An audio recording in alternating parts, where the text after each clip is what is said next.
Vamos prosseguir então falando da capacidade para ser parte. No último vídeo, nós estávamos falando a respeito então do liame existente entre a personalidade jurídica e a capacidade para ser parte. Eu, pessoa natural, então nasci com vida e tenho, portanto, a aptidão de contrair obrigações, ser sujeito de direitos e terei então capacidade para ser parte. Vamos lembrar do exemplo da criança, que quando ela vai reclamar reconhecimento de paternidade e alimentos, a parte é ela, não é a mãe dela, não é o pai, tá? Ela, normalmente a criança, quando vai fazer o reconhecimento de paternidade, ela vai ao processo, normalmente representado por sua mãe, mas veja, isso é representação, isso não é a caracterização da mãe como parte no processo. A mãe não é parte, porque o direito que está sendo lesado, o direito que está sendo reclamado, é o direito da criança, não o direito da mãe. Então a mãe aí não tem capacidade para ser parte, quem tem é a criança, tá?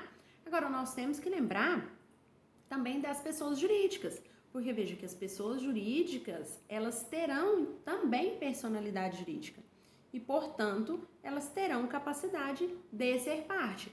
Mas veja que a pessoa jurídica não tem mão, não fala, ela não tem condição de ir ao processo. Portanto, ela vai ao processo representada, mas ela tem também capacidade para ser parte porque tem personalidade jurídica. E existe uma outra situação que são dos entes despersonalizados, como a massa falida, o espólio.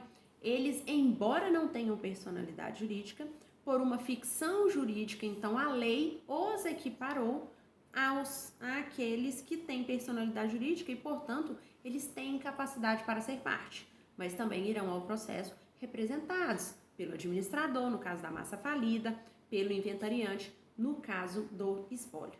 Tudo bem? Próximo pressuposto processual de validade é a capacidade processual. E aí eu já não estou falando mais de capacidade para ser parte. Eu estou falando de capacidade para estar em juízo, para ir em juízo, para então exercer os atos processuais. Veja que aqui então, o bebê que tem capacidade para ser parte, ele não tem mais capacidade para estar em juízo. Portanto, vai representado por seu representante legal.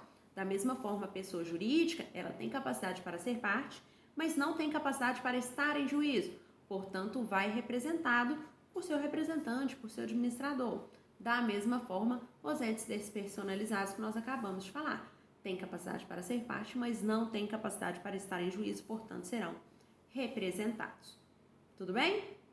Vamos diferenciar, então, aqui algumas figuras. Capacidade postulatória é aquela aptidão que o advogado tem e nós, excepcionalmente, temos lá no Juizado Especial, na Justiça do Trabalho. Quando eu estou falando de capacidade para ser parte, eu estou falando da existência de personalidade jurídica ou então no caso dos entes despersonalizados.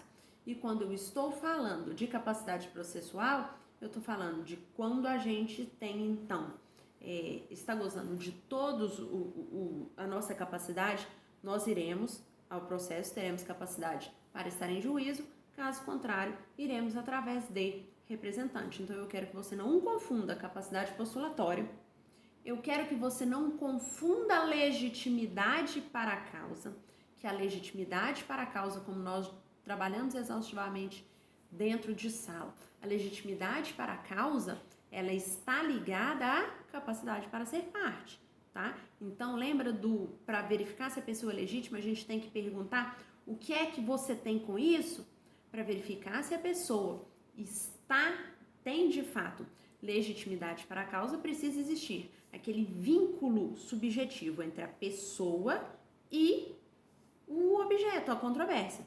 Tudo bem? Quando eu estiver falando, então, de legitimidade processual, eu estou falando da soma de capacidade processual com legitimidade para a causa. Tudo bem até aqui? Vamos, então, para a nossa terceira categoria de pressupostos processuais, que são os pressupostos processuais negativos. Então, se dentro dos pressupostos processuais de existência e de validade eu tinha aqueles pressupostos que precisavam necessariamente estar presentes, agora nos pressupostos processuais negativos, eu estou falando daquilo que não pode estar presente. Porque se apenas um deles estiver presente, o processo, então, terá o seu andamento prejudicado. Vamos falar, então, do primeiro pressuposto processual negativo, que é a litispendência. Quando a gente estiver falando de litispendência, nós estamos falando da lide pendente. Lembra, aquela controvérsia já está submetida ao Poder Judiciário. Ela ainda não foi solucionada, porque o processo ainda está tramitando, mas aquele assunto já está sendo discutido. E o Poder Judiciário não discute duas vezes, ele não resolve duas vezes o mesmo problema.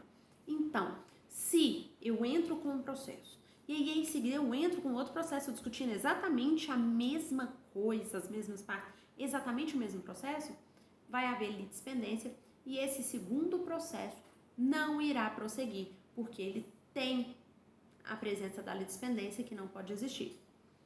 Segunda situação, a situação da coisa julgada. Como eu disse, o Poder Judiciário não resolve o mesmo problema duas vezes.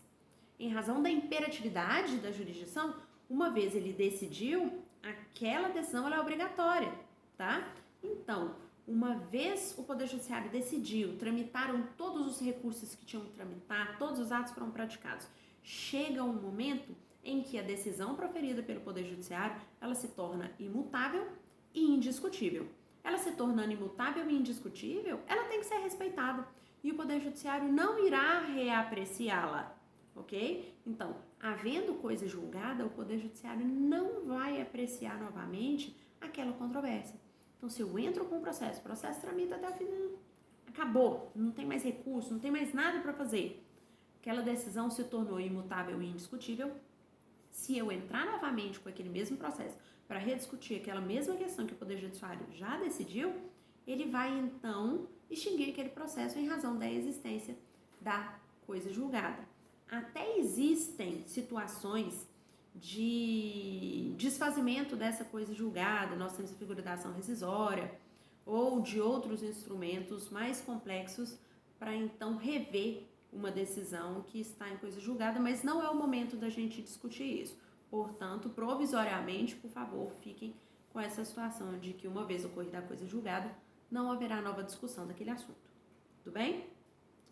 E a terceira situação, o terceiro pressuposto processual negativo, ou seja, aquele pressuposto que não pode estar presente no processo, que é a figura da perempção. Ocorrerá a perempção toda vez em que o processo for extinto por 3 vezes em razão da inércia da parte interessada em promover alguma diligência, alguma providência determinada pelo juiz, tá? Então, o juiz determinou uma providência, a parte não fez, o juiz foi lá, intimou de novo, não fez, em razão dessa inércia, desse desinteresse da parte, o juiz extingue. A pessoa vai lá e entra com o processo de novo.